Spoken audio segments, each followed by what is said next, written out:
nós vamos falar sobre um tema interessante hoje, dando sequência na nossa série aí, que é a glorificação.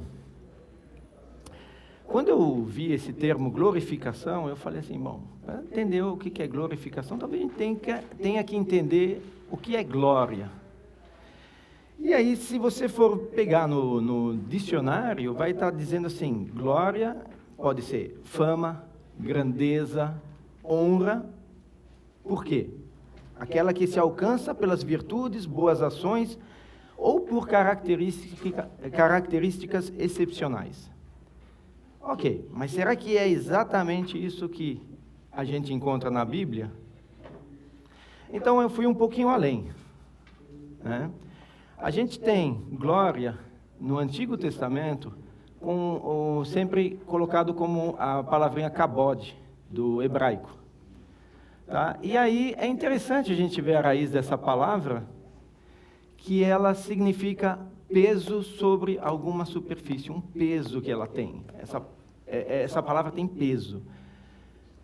Lógico que o significado dela, se a gente for lá, a gente vê mais como sendo dignidade, autoridade. E ela é usada não só para Deus, né? Porque a gente fala glória, a gente fala, é Deus, é Deus. Né? Ela era usada para reis, sábios, sacerdotes, mas de uma forma mais intensiva, lógico, ela era usada para mostrar a presença e o poder de Deus. E eu não queria ficar só aqui na teoria, né? Explicando a palavrinha. Eu queria que a gente refletisse um pouquinho alguns conceitos práticos que ela teve no Antigo Testamento. E eu queria perguntar a vocês, onde que vocês veem, assim, trechos do Antigo Testamento que falam sobre glória? Vocês têm alguma ideia? Eu tenho alguns anotados aqui, mas de repente vocês lembram de outros. Glória. Alguma coisa que nos ajude a explicar essa palavra, que dê mais peso a ela. Vou começar eu com um, então. Né? Vocês lembram de um certo momento em que Moisés falou, eu quero ver a glória de Deus? E o que Deus responde?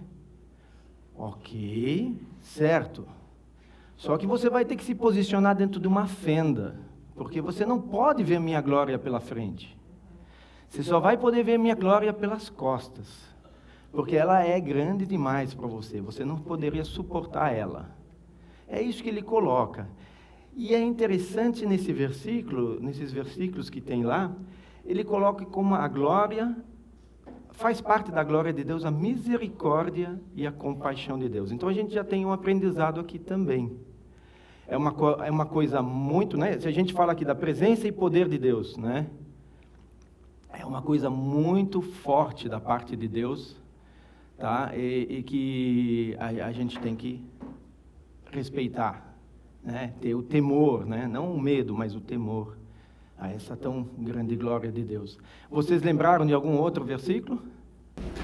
Lembrei de Isaías 6, quando Isaías morreu o rei Uzias, ele diz que viu o Senhor. Ele descreve a cena, ele diz assim, falando dos anjos todos que estavam louvando ao Senhor, diziam em alta voz uns aos outros, santo, santo, santo é o Senhor dos exércitos, toda a terra está cheia da sua glória. Interessante. Mas a majestade de Deus. Majestade, e os anjos junto com os humanos ali, glorificando a Deus. Interessante, interessante. Outro trecho? Eu acho que essas passagens, elas demonstram muito bem o que é glória, né? A gente tem, por exemplo, a questão, onde que ficava a glória de Deus? Ali no tabernáculo. Sobre a arca, dentro do Santo dos Santos. E qualquer um podia entrar lá? Não. Só o sumo sacerdote podia entrar lá, e até ele, com todo um ritual de purificação que ele tinha que passar, para quê? Para que ele poderia sobreviver àquele momento de encontro com Deus. Então é uma coisa forte, né? A glória de Deus nesse sentido. Mas assim, A passagem que eu mais gosto e que me mostra assim os dois lados de Deus, lembra daquela passagem de Elias quando ele estava fugindo, estava sendo perseguido, ele está lá no Monte Sinai, se esconde dentro de uma caverna. O que acontece? Deus vem junto a ele e ele passa primeiro como um forte vento que arranca até as pedras, imagina isso, né? Depois vem um terremoto, vem fogo. Mas sabe como ele fala com Elias? Através de uma brisa, de um sussurro. Eu acho isso tão impressionante, isso demonstra assim, Deus é poderoso, mas tem o prazer de estar tão intimamente ligado com a gente, nos ama dessa forma, né? Então, isso me mostra um pouquinho essa glória de Deus, né? Você estava falando sobre glória, eu achei o Salmo 24, né? Que fala que ele é o Senhor da terra e tudo que nela há, plenitude, o poder que habitam nele, convoca portas, levantem, né? E aí lá no final, quem é o Rei da Glória? É a pergunta que o salmista faz. Aí ele fala, o Senhor forte e poderoso, o Senhor poderoso na guerra, né? E ele novamente, quem é o Rei da Glória? O Senhor dos Exércitos, ele é o Rei da Glória. Então, ao mesmo tempo esse Deus que é poderoso para vencer batalhas que a gente sabe como ele faz isso, né? E ao mesmo tempo esse Deus que sussurra e fala, olha, eu estou aqui. Exatamente. Né? E ele se mestra, você fala de Salmos, tem um Salmo 104, que ele vem descrevendo a criação de Deus, a natureza e tudo mais, e no final o salmista chega à conclusão que tudo aquilo, a natureza glorifica a Deus. E é real, né? Se a gente, por exemplo, olhar para essa imagem, poxa, não é nenhuma orquídea, é uma simples margarida. Mas quando você começa a pensar, ela nasceu de uma semente, ela teve folhas, ela cresceu, ela fez uma flor simétrica, linda como essa, e a gente tem que falar, isso aqui não é o acaso. Tem um poder, alguém muito especial por trás disso daqui, que é o nosso Criador. Outra coisa, assim, só para fechar aqui, outra coisa ainda, todo mundo já deve ter feito um teste de sangue. Alguns testes de sangue são pequeninhos, outros são listas, páginas e páginas de testes de substâncias que tem que estar dentro de um mínimo e de um máximo. Vocês já pensaram que o seu corpo, exatamente nesse momento, está regulando todos esses níveis, essas distâncias, substâncias ali, para que elas estejam perfeitas, para que você possa estar sentado aqui, escutando a aula? Não há como não dizer que teve um projetista, um arquiteto que fez tudo isso. E essa pessoa tem que ser realmente um ser muito especial, a quem a gente deve glória, né? Bom, vamos um pouquinho para frente. A gente não quer ficar só no Antigo Testamento, a gente quer partir também para o Novo. E ali o Novo é escrito em grego, a gente encontra a palavra doxa, que também não é muito diferente, ela significa dignidade, glória, honra e louvor. Agora, o que aparece de novo aqui é que o Novo Testamento afirma que Jesus é o Senhor da glória. Então, a partir desse momento, a gente já subentende que aqui Jesus, uma pessoa da divindade, ele também tem glória, e ele tinha essa glória desde o nascimento.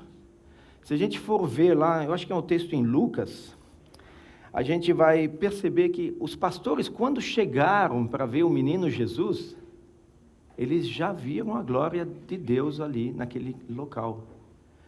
Então, é importante a gente ver isso também, Jesus, o Senhor da glória também. Esse é um texto que o Vanderlei leu para a gente na aula passada. Vocês lembram? Alguém pode ler para mim? Se somos filhos, então somos herdeiros, herdeiros de Deus e co-herdeiros com Cristo. Se de fato participamos dos seus sofrimentos, para que também participemos da sua glória. Romanos 8, 17. Eu trouxe esse versículo pelo seguinte. Ele faz todo sentido no tema que foi abordado, que era a adoção. Né? Somos herdeiros, co-herdeiros com Cristo. Mas no final, ele fala da nossa participação da sua glória.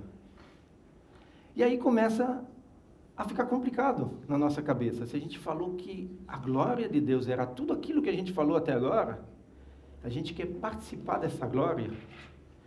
Como será que isso acontece? De que forma isso poderia acontecer, né? E outro ponto aqui é que tudo isso que a gente viu até agora nas nossas aulas, né, a gente falou de perdão.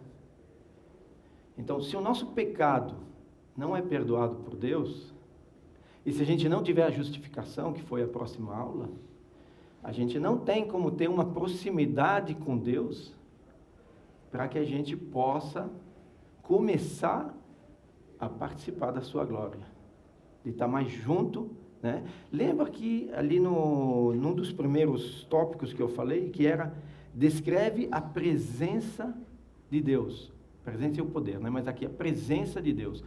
Deus pode estar presente na nossa vida no momento que a gente estiver justificado, já purificado, porque daí a gente não vai ter o confronto de luz e trevas.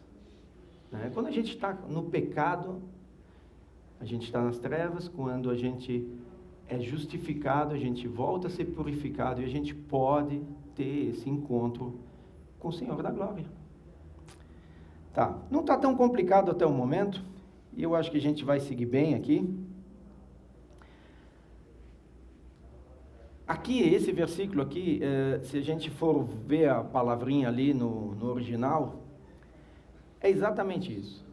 A gente vai ser exaltado por Deus para poder participar da glória dele, tá? Agora, tem mais uma frase aqui no meio, né? Se de fato participamos dos seus sofrimentos. E aí? O que vocês acham aí? A gente tem o começo, né? E a gente tem o final, mas se de fato participamos dos seus sofrimentos. Não, certamente nenhum de nós vai ser crucificado aqui, eu espero que não, né? Mas assim, o fato é que cada decisão que a gente toma no dia a dia, fazendo a vontade de Deus, é um sacrifício. Porque não é o caminho mais curto, não é o caminho mais fácil, não é o caminho que leva a uma satisfação momentânea, mas é o caminho que a longo prazo nos traz alegria, a bênção de Deus. Mas assim, é um sacrifício. E o que esse versículo está querendo dizer? Que se a gente parte da justificação e a gente quer ser participante da glória, a gente tem que estar caminhando junto com Deus, não só apenas... eu acho que foi o pastor André que falou na vez passada, né? Não é um passaporte, a gente recebeu o passaporte e agora está tudo em ordem. A gente tem que estar junto com isso, né? Sendo, vamos dizer assim, um cidadão do reino de Deus. Vamos em frente aqui, mas antes de ir em frente, eu queria fazer um grande parênteses aqui. Eu queria falar sobre o momento de louvor na igreja. Né? O que é esse momento de louvor? Eu acho que talvez por não saber exatamente o que significa, talvez alguns conotem como um momento, uma introdução musical para que depois a gente possa fazer a pregação. Vamos refletir sobre isso. A gente chega aqui na igreja, muitas vezes pilhado dos nossos afazeres da semana, das nossas preocupações da semana, aquilo está totalmente girando na nossa cabeça, a gente está totalmente na questão do mundo. E aí a gente começa a ver aqueles louvores, começa a cantar, e a gente expressa com os nossos lábios as verdades de Deus, e a gente começa a refletir o que Deus já fez e o que Ele está fazendo por nós. Ok, até aí. Um pouco além, a gente começa a perceber quem é Deus e quem nós somos. E a gente começa a realocar e reconhecer a glória desse Deus que a gente tem e a dependência nossa desse Deus. E isso não era diferente no Antigo Testamento. Se a gente pensa no livro de Salmos, Salmos é um livro de cânticos. E se o povo na época não tinha um celular no bolso, algum aparelhinho eletrônico para se ocupar o tempo todo, provavelmente enquanto eles estavam trabalhando, eles estavam fazendo as caminhadas deles, eles cantavam. E cantavam salmos. E com os salmos, vocês conhecem os textos dos salmos, eles eram constantemente lembrados daquilo que Deus tinha feito por eles, quem era Deus. E isso mantia eles alinhados com a palavra e caminhando junto com Deus. Esse, na verdade, é o nosso momento de louvor, né? De a gente estar tendo esse... Não é que no dia a dia a gente não pode ter isso, né? Não é isso que eu estou falando, não é um momento único. Tem que acontecer esses momentos durante a semana toda, mas é um momento todo especial que a gente colocou na nossa agenda para, de uma forma comunitária, a gente está buscando essa proximidade maior com Deus, né? Bom, e lanço um desafio para vocês aqui. Eu vou falar algumas coisas que uma vez eu li numa revista e vou trazer para vocês aqui. A gente tem alguns cânticos que falam assim: a verdadeira paz só tem aquele que já conhece a Jesus. Mas nem sempre a gente está em tão perfeita paz no dia a dia. A gente tem outro que fala: como é precioso, irmão, estar bem junto a ti. Mas talvez a gente esteja meio brigado com um irmão ou com outro. E eu entrego tudo a ti, entregar tudo a Deus. É difícil, hein? Alguma coisa a gente sempre segura para trás. E a gente canta Maranata. E na verdade a gente gostaria de ficar mais um pouquinho aqui. O que a gente está fazendo então quando a gente canta? A gente está mentindo? Jogo a pergunta para vocês. Displicência? Algum comentário sobre o que eu comentei? Medo? Talvez. Querer estar no controle. Querer estar no controle, com certeza. É pecado, por isso, Ele foi, já deu. É pecado, ele falou. Eu vejo assim, Deus nos fez musicais. O homem foi criado com isso. Até eu achei aqui o Salmo 22, como você falou, 3, diz aqui: porém, tu és santo e que habitas entre os louvores de Israel. Contudo, tu és santo, entronizado sobre os louvores de Israel. Então, Deus nos fez assim. E isso pode ser algo que o eleve, se a gente deixa que o Espírito use, ou só nos satisfaça como nós somos. Porque isso faz parte da gente, né? Então, às vezes, a gente chega na igreja, gosta do embalo da música, ou não gosta do embalo da música, mas o menos que a gente pensa, ou reflete, é sobre a letra que a música está transmitindo. Então, a gente vai no automático. A música é gostosa, ou não, ou eu critico, mas não sei o que está dizendo, não penso no que está dizendo. Essa é uma questão que talvez a gente deva dar mais atenção no louvor, né? Refletir o que a gente está cantando realmente. Porque se a gente não pensar, se a gente só ficar no decoreba, não vai ter esse efeito que eu acabei de falar, da gente reconhecer quem Deus é e quem nós somos, e que a gente depende dele. Mas assim, eu não acho que a gente está mentindo. Eu acho que nesse momento que a gente está louvando, essa proximidade que a gente cria com Deus, nos faz pensar que tudo aquilo que a gente vive no nosso dia a dia não é tão importante quanto essas coisas que a gente canta. E a gente daí canta de coração mesmo, por mais que talvez na semana seguinte a gente não consiga chegar lá. Às vezes você canta mais como um anseio de que aquilo seja verdade. Exatamente. Você está lutando para que seja, nem sempre consegue. E nesse ponto, né, de ser um anseio, de ser um desejo, é muito interessante, porque aí a gente começa a perceber que não é tão fácil participar da sua glória. Porque a gente tem sempre uma batalha dentro da gente. A gente quer, mas nem sempre a gente consegue. Né? E, bom, é isso, na verdade, que eu queria comentar com vocês. O espírito está pronto, mas o corpo não. Exatamente. Né? Então, para mim, eu quis, assim, meio que quase desabafar com vocês, né? Porque eu acho que alguns ainda não reconheceram esse momento de louvor como algo muito importante, porque quando acaba o louvor e você passou por toda essa experiência, a única coisa que você quer é conhecer mais a Deus, entender mais a vontade de Deus para você, e você está com o coração escancarado para escutar a pregação e entender o que está sendo pregado para você. Eu queria fazer até uma amarração no que você Vamos falou lá. desse louvor, é que não só um momento comigo, para com Deus, mas às vezes a gente esquece que é conosco, né? Quando diz Deus habita entre os louvores do seu povo. Então, o louvor não é só um momento de eu, né? Mas é um momento de mim com Deus, mas também de mim com meu irmão. Então, músicas que envolvam nós estamos falando isso e nos incentivando. Se algum irmão está triste ou por alguma coisa, aquela palavra começa a fazer efeito na vida dele, como você disse, porque nos está lembrando quem Deus é.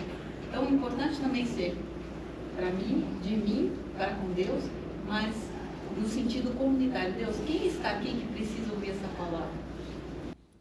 Exato, né? E aí, então, não só esse elo para cima, mas esse elo que a gente tem com os irmãos em Cristo, certo? Aqui eu coloco 2 versículos. Na verdade, um só, mas em 2 traduções. Por que eu faço isso? Porque eu fiquei eu estava estudando ali, eu vi essas 2 traduções e falei, puxa, mas elas são até um certo ponto diferentes, né? A primeira da Almeida Corrigida e Fiel, porque todos pecaram e destituídos estão da glória de Deus. E a segunda do NVI, pois todos pecaram e carecem da glória de Deus.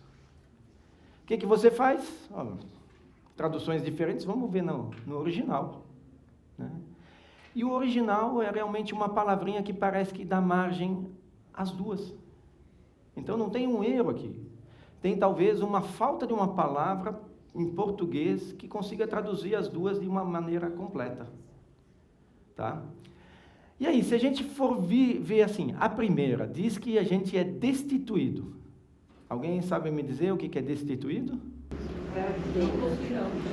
Não? Não possuir. Tirado, mais forte. Não possuir pode ser assim, você nunca possuiu e nunca vai possuir. Mas aqui já está falando de tirado, afastado, arrancado. Mas arrancado em que hora? No pecado de Adão. Exatamente. Tá? Então, a gente vê ali que é uma coisa que a gente tinha como ser humano, mas que a gente agora tem falta. E na segunda, tem um pouquinho uma outra ênfase. Carecem. O que é a palavra carecer? Mas isso faz falta. É uma coisa que a gente não tem, mas a gente precisa. É essencial para a gente. Né? Então, se a gente algum dia perdeu, a gente tem que brigar, lutar, para que a gente reconquiste essa glória de Deus. Aqui é o que vai acontecer mais para frente, tá? E eu pediria para alguém ler para a gente aqui. Quem pode ler? No momento, num abrir e fechar de olhos, ao som da última trombeta. Pois a trombeta soará, os mortos ressuscitarão incorruptíveis, e nós seremos transformados. Pois é necessário que aquilo que é corruptível se revista de incorruptibilidade, e aquilo que é mortal se revista de imortalidade. Ok, obrigado. De que momento que a gente está falando aqui? Do arrebatamento. Sim, da segunda vinda de Cristo, certo. O que vai acontecer aqui? O que nos impede? A gente falou que a gente tem dificuldade, né, aquele comentário sobre o louvor, de sempre estar andando na linha. O que dificulta essa caminhada com Cristo? O corpo corruptível. E o que a Bíblia promete aqui? Que no momento que houver o arrebatamento, a segunda vinda de Jesus, a gente vai receber um novo corpo. Um corpo incorruptível, que não vai mais nos tentar o pecado. Que vai ser muito mais puro, muito mais próximo daquilo que a gente devia ser. Inclusive, um corpo imortal. O final. Ok. E a gente vai ter uma comunhão muito melhor com Deus dessa forma, né? Tanto que a gente lê em outras passagens que a gente vai ter, que a gente vai poder estar junto com Deus, né? Sentado ao lado dele, o que a gente pode por causa desse fato, dessa transformação que vai acontecer no nosso corpo. E um pouquinho adiante, ele tomará nosso frágil corpo mortal e o transformará num corpo glorioso como o dele, usando o mesmo poder com o qual submeterá todas as coisas a seu domínio. Um pouquinho só diferente, mas mesmo significado. Mas o que aqui a gente quer dar uma ênfase um pouquinho maior, como que será o nosso corpo? Num corpo glorioso como o dele. E aqui a gente vai um pouquinho além, vamos estudar isso um pouquinho juntos. O autor do livro que a gente está vendo aqui, ele propõe alguns textos e que são esses. Esse corpo ressuscitado, se vai ser igual ao corpo de Jesus, a gente tem em Lucas 24 que Jesus falou com as pessoas. É um corpo que se comunica. E ainda em Lucas 24, Jesus afirma que ele tem carne e ossos. Ok. No mesmo capítulo ali ainda, Jesus comeu um peixe. João 20 diz, porém, que ele não tem limitações de um corpo terrestre, porque ele passou pelas paredes ali do recinto ali, né? Tá? Interessante, né? Esse seria o nosso corpo ressuscitados. E como seria a nossa vida ressuscitada? A gente pode dizer que a nossa identidade individual será preservada. Por quê? A gente tem em Mateus 17, a gente tem um encontro onde Jesus leva alguns dos seus discípulos para o Monte Alto, e ali ele tem um encontro com Moisés e Elias, que já tinham lá. Falecido faz muito tempo. Só que eles reconhecem Moisés e Elias, eles sabem quem são. Então eles têm uma identidade, né? Então a gente tem que parar de pensar assim, a gente vai virar uma energia, a gente vai virar isso, a gente vai virar, né? Existe algumas coisas que a gente encontra na Bíblia que nos dão uma esperança assim bem grande de que a gente vai continuar sendo eu, né? Lucas 16, ainda a história do rico e de Lázaro, por mais que seja uma história que Jesus conta, né? Mas veio da parte de Jesus, e ele fala do rico que come à mesa, Lázaro que come ao chão, mas depois ele fala daquele encontro, aquela cena nos céus, onde que também as pessoas são identificadas. O rico questionando Lázaro e falando que está nos braços de Abraão ali, todos são identificados como tais. Então, nossa identidade individual será preservada. Por outro lado, não haverá laços familiares. Se a gente for ver em Mateus 22, diz ali que os ressuscitados não se casarão e nem se darão em casamento, serão como os anjos, né? Que diz lá. Gente, esse é um assunto, né? Tanto a do corpo ressuscitado como esse, tá? Que assim algumas pessoas podem de repente discordar, ou ter outras ideias, ou achar que não é exatamente assim. Mas a minha sincera opinião é o seguinte: nós vamos receber um corpo glorificado, isso é uma promessa. E eu tenho certeza, e isso é o fato mais importante, que a gente recebe esse corpo, né? E a segunda coisa muito importante é que a gente sabe que Deus vai dar o melhor corpo para a gente. Ele não vai dar qualquer corpo. Então, mesmo que a gente não concorde em todas essas afirmações que eu fiz agora, o mais importante é a gente saber que Deus vai cuidar da gente, a gente vai ter um corpo glorificado e muito claramente purificado, limpo, incorruptível, e que a gente vai poder estar na presença de Deus. Isso eu acho que é o fato mais importante. A gente pode dizer o seguinte: a gente acabou de falar da glorificação que a gente vai ter após o arrebatamento, tá? Mas e agora? Nesse exato momento, o que nós fazemos? A gente já falou que a gente não deveria ficar aguardando assim passivamente, só com o passaporte na mão, para chegar a hora. A gente tem a nossa tarefa nisso. E eu queria que alguém desse uma lida nesse texto, que a gente vai se aprofundar um pouquinho nele. Quem pode ler? Não estou dizendo que já obtive tudo isso, que já alcancei a perfeição, mas prossigo a fim de conquistar essa perfeição, para a qual Cristo Jesus me conquistou. Não, irmãos, não alcancei, mas concentro todos os meus esforços nisto. Esquecendo-me do passado e olhando para o que está adiante, prossigo para o final da corrida, a fim de receber o prêmio celestial para o qual Deus nos chama em Cristo Jesus. Todos nós que alcançamos a maturidade devemos concordar quanto a essas coisas. Se discordam em algum ponto, confio que Deus o esclarecerá para vocês. Filipenses 3, 12 e 15. Obrigado.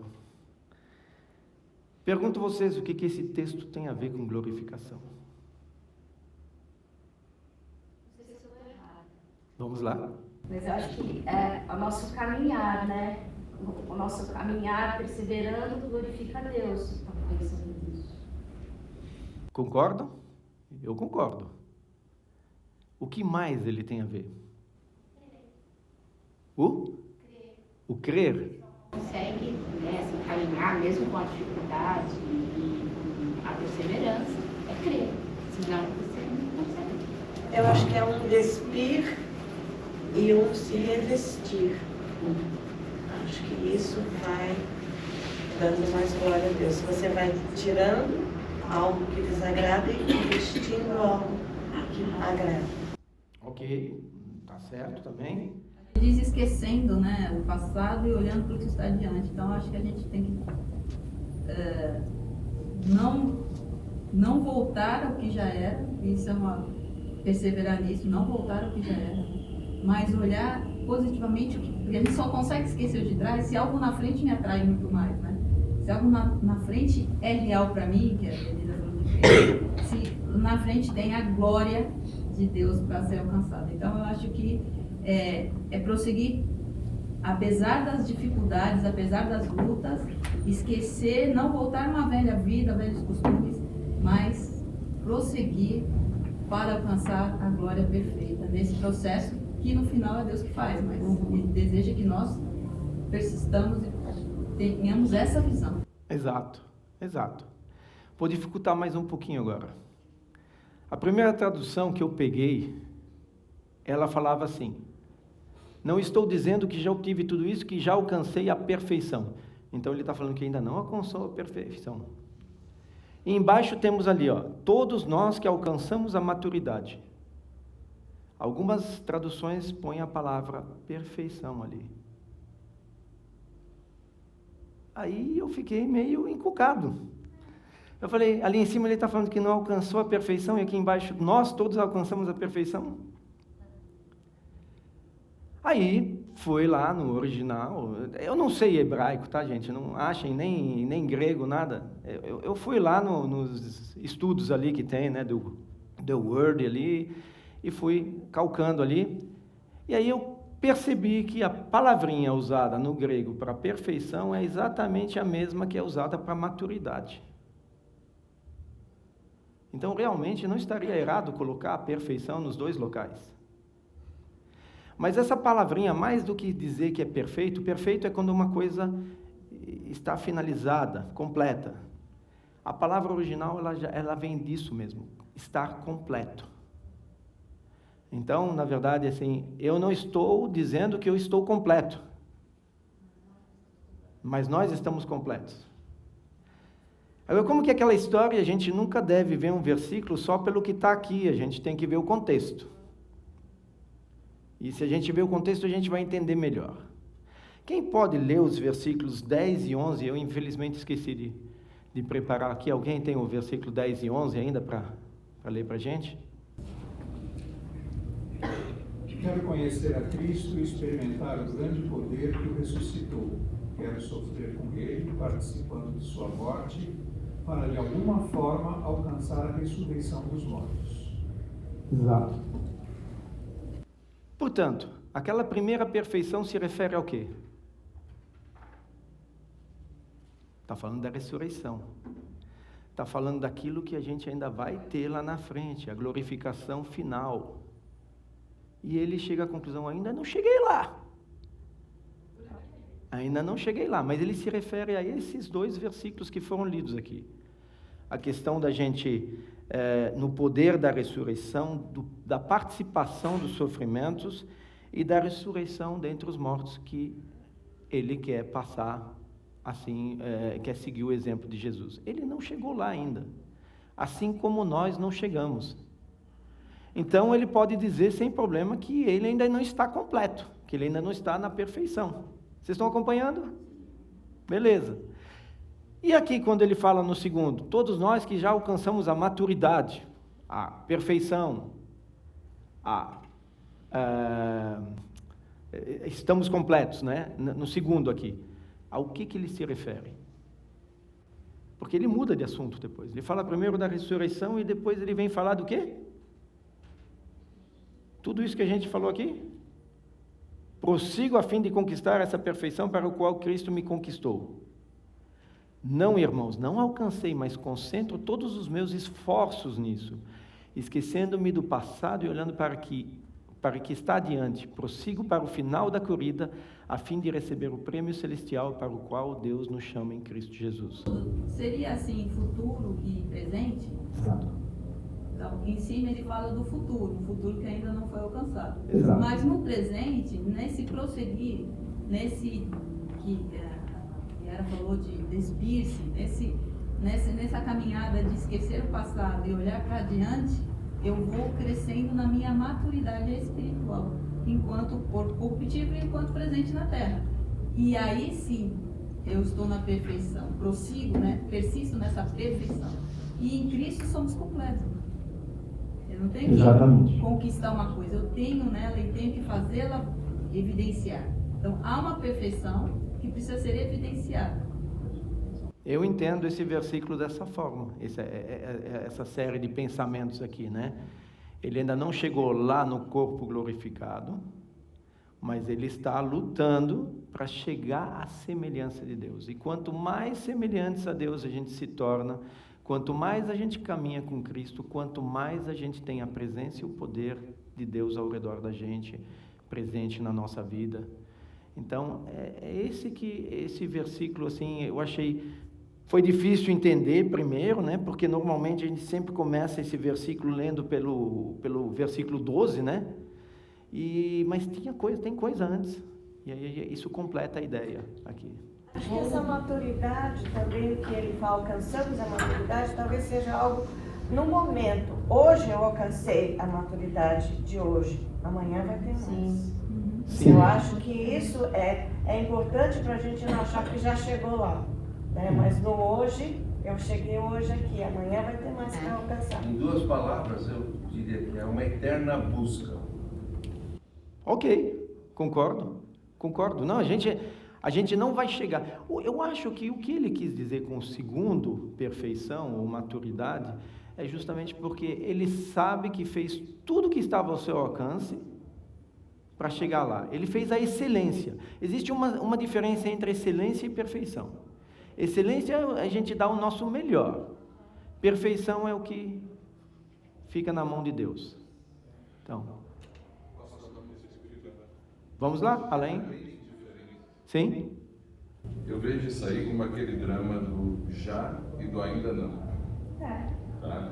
Então, diante de Deus, nós já somos perfeitos por causa da obra de Jesus.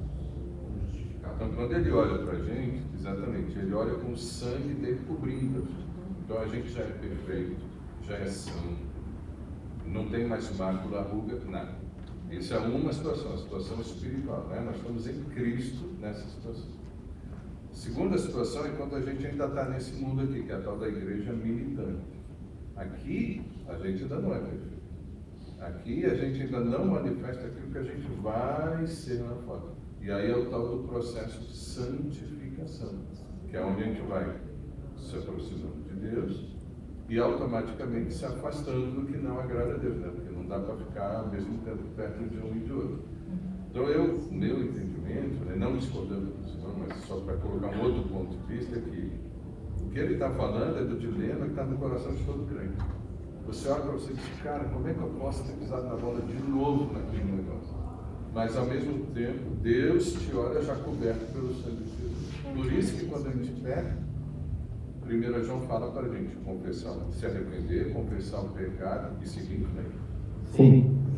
É como eu vejo. Não. Se a gente for lá para o começo, onde eu falei que tudo isso que a gente estudou até o momento, nessas aulas desse semestre, começa ali pelo perdão, justificação, né? Isso é um processo, mas o que Paulo está dando uma ênfase maior aqui é que esse processo não pode parar nisso, que a gente tem que continuar lutando e prosseguindo, né, para o final da corrida, a fim de receber o prêmio celestial. Né? Tá perfeito, isso se encaixa lá em. Não é uma coisa contra a outra, é uma coisa que alinha com a outra. Aqui, tá? Eu tenho essa visão assim. Eu vou aqui tentar resumir o que nós podemos fazer nesse instante, porque é o mais importante. A gente já tem prometido que lá na frente a gente vai receber o corpo glorificado. Mas o que a gente tem que ter para a gente nesse instante é o que a gente pode fazer agora. Né? A glória de Deus deve ser revelada por meio de nós. Devemos ser santos e irrepreensíveis. Santos, a palavra santo, ela significa alguma coisa separada para Deus. Nós temos que nos separar para Deus. Irrepreensíveis é bem diferente de perfeito. A gente pode pisar na bola, mas a gente tem que se arrepender, a gente tem que se acertar com Deus de novo, e a gente se torna irrepreensível. Segundo, ser luz em meio às trevas. Aquele conceito que a gente só pode chegar próximo a Deus quando a gente estiver puro de novo, quando a gente estiver purificado, justificado com Deus. E mais do que isso, passar isso adiante. Olha, eu sou de Deus. Eu participo das coisas de Deus e a gente vê, não pelas palavras só, mas pelo testemunho da pessoa, que ela caminha, ela tem um caminhar com Deus. Se a pessoa lá de fora não sabe com quem você está caminhando, mas ela percebe que tem alguma coisa diferente em você. Isso a gente já escutou muitas vezes. Aqui, ser um representante visível do reino de Deus. Acho que isso é um ponto que deve ser levado em conta aqui, porque algumas vezes a gente tem agentes secretos de Deus. A gente vive talvez numa empresa ali, trabalha numa empresa durante 10 anos e ninguém sabe que você é um filho de Deus. Então não tem nenhum problema da gente falar isso, pôr isso para fora e testemunhar de Deus naquele local. Por mais que a gente não está na igreja, não vai ser tão fácil a gente falar das coisas de Deus, mas há sempre uma chance, há momentos onde a gente pode estar dizendo que você pertence também ao reino de Deus. Eu coloco aí mais o servir, né? Ser visível do reino de Deus significa ser um militante desse reino, significa servir em todas hoje a gente tem falado muito nisso, né? em todas as áreas necessárias e visíveis para que as pessoas vejam que a igreja, não eu, mas a igreja faz diferença onde chega. Mesmo em países fechados, a igreja tem feito essa diferença. Ele não consegue falar abertamente, mas viver e suprir necessidades e fazer presente é onde isso mostra essa diferença, ser militante no reino. Aí a líder do Ministério de Proclamação falando, né? Mas é bem isso, exatamente. Tá? E se a gente quisesse acrescentar mais coisas a essa lista, certamente tinha muito mais coisa para a gente dizer aqui. Tá? O último eu coloquei porque é uma experiência minha de vida, né? Ter estampado em nosso rosto a alegria de participar da glória de Deus. E aqui, na verdade, eu queria dar um testemunho que tem a ver com a aula, tá? O testemunho da minha conversão. Eu estava na Suíça, não era evangélico, não sou de berço evangélico, e tinha uma amiga, conhecia uma pessoa ali que sempre me falava das coisas da Bíblia, me lia a Bíblia, mas aquilo era muito seco. Estava começando, talvez, criar uma sementinha, mas ainda não estava lá. E um dia, essa pessoa me convidou para ir ver uma palestra de um pastor que estava visitando a cidade, etc., né? E nessa palestra, lógico, antes tinha um louvor. E quem estava no louvor eram várias pessoas, mas também a mãe de uma outra pessoa que eu conhecia. E ela cantava no louvor, com uma expressão no rosto de contentamento, de alegria, de satisfação. Foi exatamente nesse momento, já preparado com aqueles versículos que tinham sido lidos para mim, que eu olhei para aquela pessoa, essa alegria eu quero para mim também. Esse contentamento eu quero para a minha vida também. E foi um momento que eu tomei a decisão de me converter. Então, nesse sentido, a gente ser a pessoa que apresenta e que mostra na nossa vida que há um Deus glorioso por trás de tudo isso, é real, porque fez diferença na minha vida, né? E talvez na de muitos também, né? O processo de conversão de cada um é diferente, mas a postura das pessoas que são colocadas por Deus no nosso caminho, nesse momento, é extremamente importante. Tá? E isso, a gente está falando no momento que a gente se converteu, mas certamente Deus quer colocar no caminho de vocês pessoas que ainda não conhecem a Deus e que precisam enxergar isso também. Então, que a glória de Deus seja manifesta nas nossas atitudes, na nossa vida,